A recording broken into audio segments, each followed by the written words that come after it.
What if the very strengths that have made you successful are now the biggest barriers to your growth? You've achieved results, but lately it feels like progress has stalled completely. Often, it's not our effort, but our mindsets that are holding us back as leaders. Here are the 3 leadership beliefs that are limiting our growth as leaders, and if we're not careful, they can appear or reappear at any times during our career, sometimes even more than once. The first belief is that I need to have all of the answers, and this belief stems from 2 sources. So the first one is when you're newly promoted to a leadership or a management position, you were used to being an individual contributor who had all of the answers, who needed to have all of the answers for their managers. And when you're promoted, and because nobody trains you to be a leader or a manager, you think you still need to have all of the answers for your whole team. You need to know everything. Now, the second one, which is far more common and far more destructive, is that you have imposter syndrome.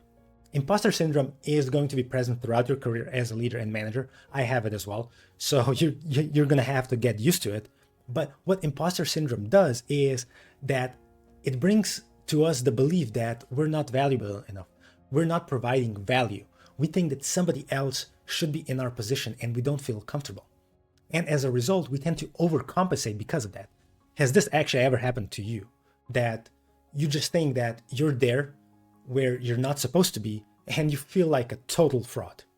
So when I was at the US Military Academy, I had imposter syndrome every single day of my 4 years there because I didn't think that I even deserved to be there. I wanted to show everybody that I had value. I wanted to prove to everybody that I was actually capable of becoming a military officer. What happened was that I made a lot of mistakes. I failed miserably countless of times. So I learned through hard trial and error that as a good leader, I don't need to have all of the answers. I am not expected to have all of the answers. I have my team underneath me that are amazing individual contributors that I can ask questions if I don't know. Nowadays, I make sure that I involve my team into everything. Even though I may think I know the answer, I'm still going to be asking my team, hey, how can we solve this issue? How can we solve this challenge? Any ideas? Please just brainstorm it and give them to me. Or if any individual team member has a question about their own issues or challenges, I just ask them back, how would you want to propose to solve this issue? I become the facilitator, the coach, so that they can shine and they can solve them themselves. If you still don't believe me, ask yourself this. When you were an individual contributor, has your boss ever asked you a question that he didn't know? More likely than not, the answer is yes. So that means that he or she didn't have all of the answers. And as a leader and manager, neither should you. If you want help on overcoming these limiting beliefs, or if you just want to improve your leadership and career potential, I also offer one-on-one coaching, which you can actually check in the description below. The second belief is that failure is not an option. And this one stems from our fear of failure, our fear of mistakes. Because what we believe is that if we show that we've made mistakes, that we failed, is that we're going to be looked up as weak, that we don't know what we're doing, that we're not providing value, and that we shouldn't be in our position at the first place.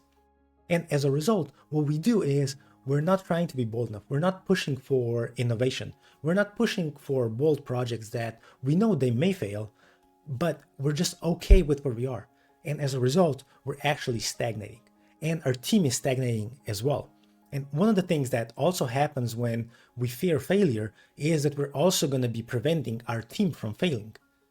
What is going to happen is that the effectiveness and efficiency of our team is actually going to be lowering because of that fear from our team. That if they fail, they're going to be punished by you as a leader and manager.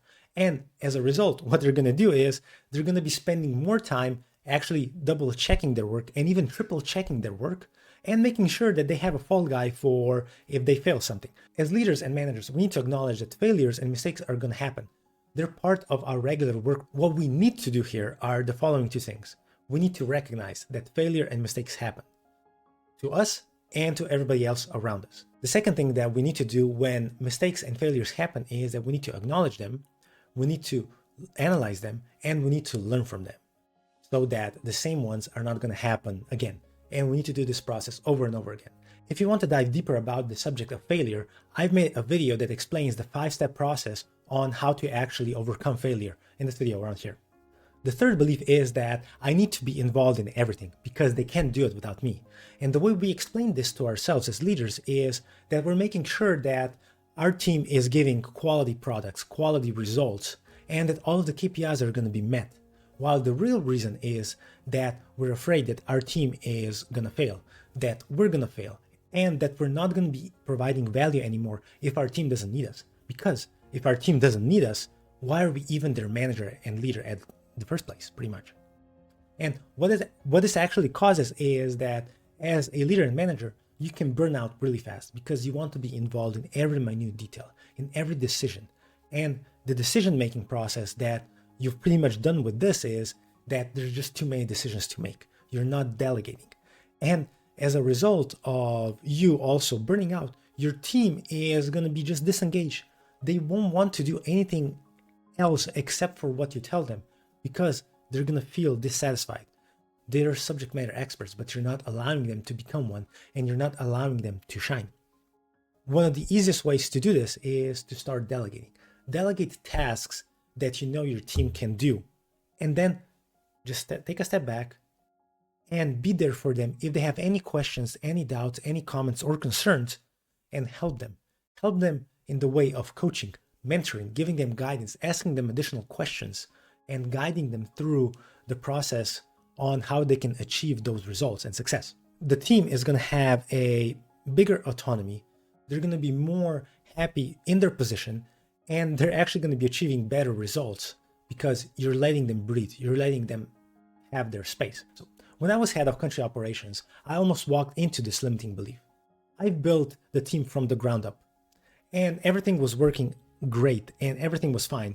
Then one day I actually walked into the office and I asked if anybody needed any help. Nobody needed any help. Nobody at all. And what actually happened was that I started to panic that I wasn't providing any value. Why would they even keep me there as a leader and manager if nobody needed me? And so what almost happened was that I wanted to get involved into all of the decisions that my team had for that day. Now, thankfully, that didn't happen and I kind of prevented myself from doing this. But what turned out to be one of my greatest achievements, as in making sure that my whole team was completely independent of me, almost I created a disaster because I wanted to involve myself into every minute detail.